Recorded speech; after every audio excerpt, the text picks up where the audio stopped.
sholat sama sembahyang itu di rumahnya sendiri-sendiri, karena sekarang ini masih banyak yang jahat.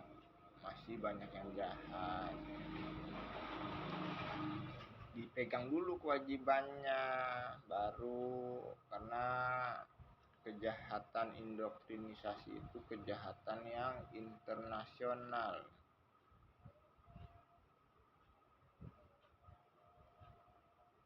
Jadi yang paling pentingnya nih, denger nih, orang ngelakuin kejahatan itu karena nggak berpendidikan.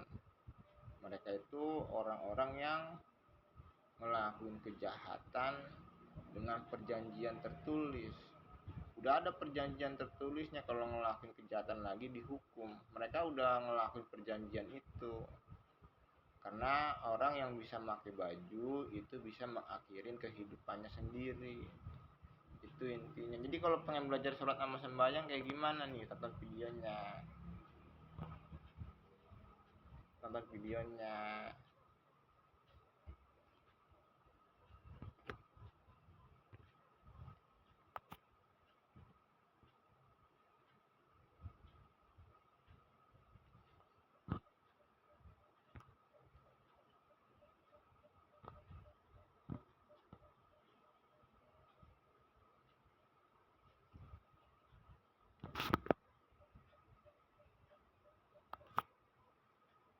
Yang nama sinyal.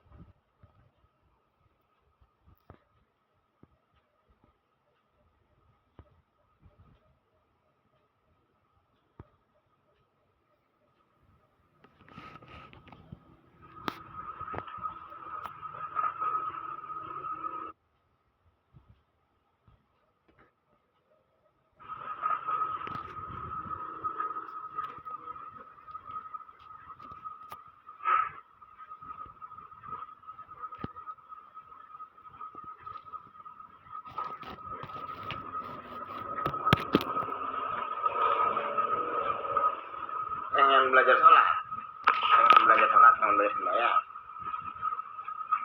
Kalau orang gampang mah nggak mandi juga udah gampang. Contohnya itu gampangnya mau kayak begini.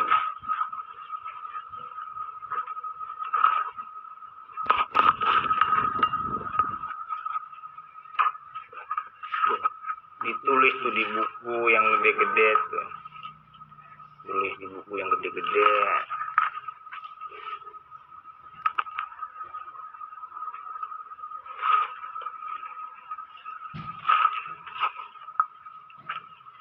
Pokoknya kalau pengen belajar sholat sama belajar sembahyang itu di rumahnya sendiri-sendiri aja. Karena banyak orang yang jahat. Jadi harus belajar sholat sama sembahyangnya di rumahnya sendiri-sendiri. Yang paling pentingnya mah, kalau nggak bisa sholat, nggak bisa sembahyang, minimalnya ngejauhin larangan agama. Baru belajar sholat, baru belajar sembahyang. Jangan sholat, sembahyang, larangannya dilakuin.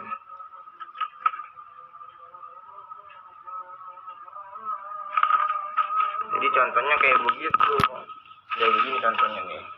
Ditaruh tulisannya tuh kan depan sejadah gitu tuh.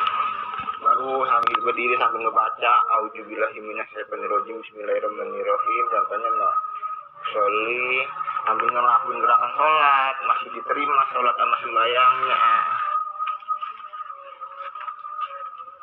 Ini ditempelin di rumah, ditempelin di sini. Nih contohnya mah kayak begitu, ditempelin tuh. Tempelin kayak gitu.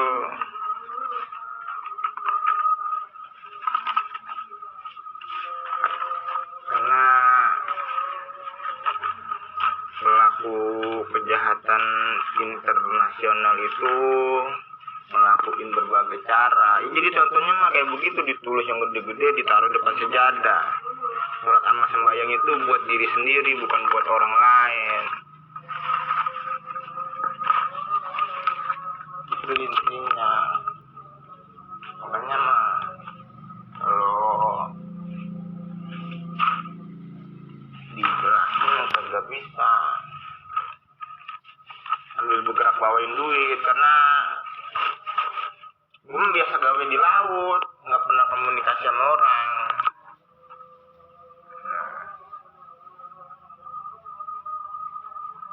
Ya gue sendiri, Nabi Muhammad, Paulus Bete,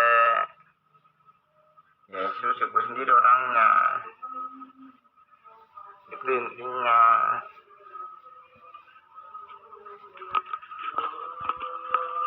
Jadi kalau pengen belajar sholat sama sembahyang di rumahnya sendiri-sendiri, karena masih banyak orang yang jahat. Gitu aja dulu. Gampang kan?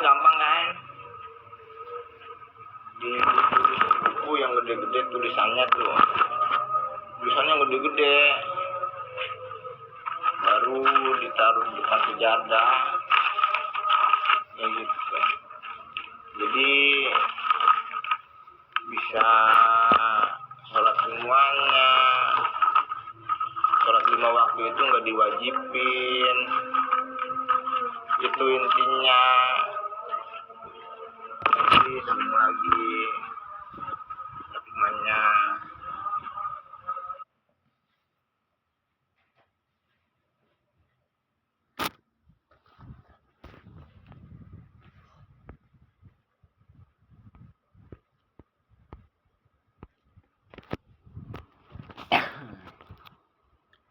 Jadi yang paling pentingnya itu, kalau nggak bisa sholat, nggak bisa sembahyang, minimalnya ngejauhin larangan agama. Baru belajar sholat, baru belajar sembahyang. Karena belajar agama itu lama, nggak sebentar. Makanya tuh kalau nggak bisa sholat, nggak bisa sembahyang, minimalnya ngejauhin larangan agama, baru belajar sholat, baru belajar sembahyang.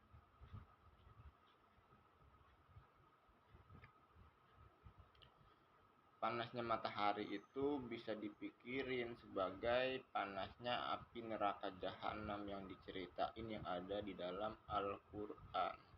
Matahari itu jauh dari bumi, tapi panasnya sangat panas.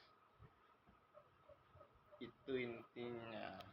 Jadi sambil kalau pengen nyari tentang agama gimana, Ustadz, ini nih, baca buka Facebook, nama Facebooknya Agung Surojo, terus tulis di pencarian Facebook, ditulis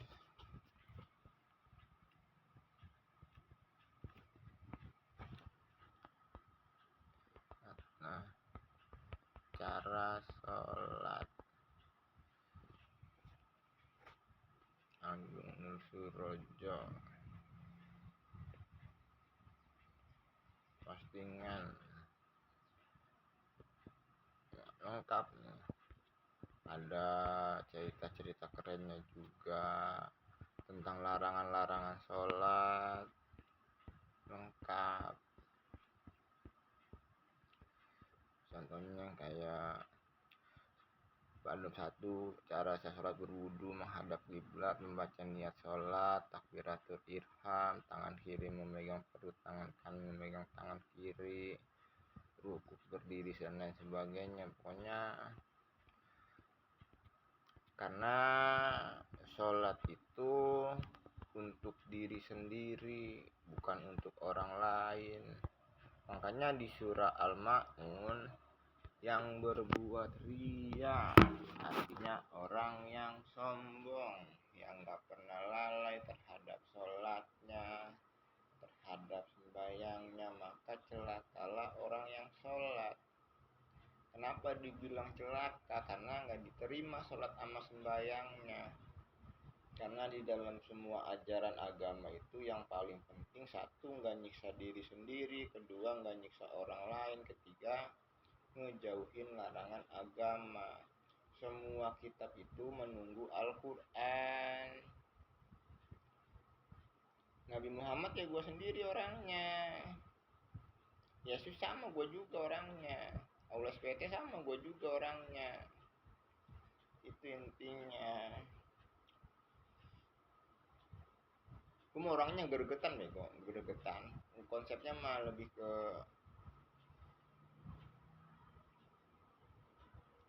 kemana namanya ya, lebih ke gue nggak tahu kehidupan orang lain kayak gimana. Fokusnya ke kejahatan internasional, cuman kadang-kadangnya orang-orang yang kurang berpendidikan itu ngerasa banyak kelompoknya. Konsepnya mah lebih ke lu rame-rame kalau pengen kemana-mana sama kelakuan. Itu intinya. Ngebunuh orang yang gak bersalah itu masuk neraka jahanam. Cuman kadang-kadang nih, kayak militer itu bisa jadi korban. Korban siapa? Korban orang-orang yang so pinter. Konsepnya tetap jaga jarak, mana-mana harus rame-rame, jangan sendiri-sendiri. Fokusnya ke kejahatan internasional, fokusnya ke situ aja. Nanti sambung lagi. Tapi semuanya gue mah suka ngagumin mbaknya aja. Ngagumin aja mbaknya. Misalnya aja ngagumin alam, so ngagumin alam. Kalau ngagumin orang mah ada baik buruknya. Nanti lupa caranya untuk bersyukur. Jadi sambil ngagumin alam. Kalau ini bagus banget anjing. Agama itu kelakuan, kejujuran sama kepinteran. Kadang-kadang mah keselnya mah di situ doang. Kalau dikirim orang tuh yang dikirimnya binatang melulu. Langsung dibunuh aja sih. Gak usah dibiarin berkeliaran. Karena kejahatan internasional indoktrinisasi itu nyadap telekomunikasi, ngerubah pesan, ngerubah suara.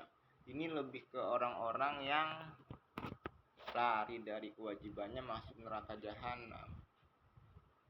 Karena lari dari kewajibannya. Ini disumpah untuk apa? Ngejaga agama, ngejaga negara, ngejaga masyarakat. Masyarakatnya yang kayak gimana yang mau dijaga? Pendidikan itu rasa takut. Jadi intinya kayak gimana? Jangan dibiarin banyak malah jadinya banyak orang yang ngebenci agama, ngebenci negara. Jadi kalau orang-orang bego mah langsung dididik, jangan ditanya-tanya. Cuman konsepnya yang suka ngirim orang-orang yang jahat, yang mana aja orang-orangnya. Kejahatan indoktrinisasi itu kejahatan yang ngaku-ngakuin doang. Cuman konsepnya lebih ke karena banyak yang takut ngelakuin pengeksekusian, jadi kayak begitu jadinya. Banyak yang ngebenci satu sama lainnya terus nyalain gua. Kalau gua ngelakuin pengeksekusian mah tangkap polisi lah coy. Lebih ke mana namanya, lebih ke situ. Konsepnya mah mereka itu banyak, kenapa bisa jadi banyak? Karena nggak dieksekusi. Mereka itu harus dieksekusi. Itu intinya, jangan takut-takut ngelakuin pembunuhan, fokus ke kejahatan internasional. Jadi datanya itu ada, disumpah sama Al-Quran. Orang yang lari dari sumpahnya masuk neraka jahanam, lari dari kewajibannya masuk neraka jahanam. Makanya tetap komunikasi, tetap jaga jarak. Karena neraka jahanam yang ditantang. Konsepnya malah lebih kemari. Lu pengikut iblis, pengikut setan. Tempat iblis, tempat setan di matahari, bukan di bumi. Panasnya matahari itu dipikirin sama orang-orang yang benar itu sebagai perumpamaan adanya neraka jahanam. Mereka itu orang-orang yang gak percaya adanya neraka jahanam. Ngerti nggak? Mereka itu orang-orang yang ngelakuin berbagai cara. Kalau nggak ada gue mah udah mati loh. Nggak, maksudnya lebih ke orang nih praktek lapangan sekali dua kali salah nggak apa-apa, cuman jangan sampai salah lagi. Karena mereka itu beneran ngelakuin pengeksekusian, ngelakuin perdagangan manusia, ngelakuin lain sebagainya. Itu intinya. Nanti sambung lagi lapismannya.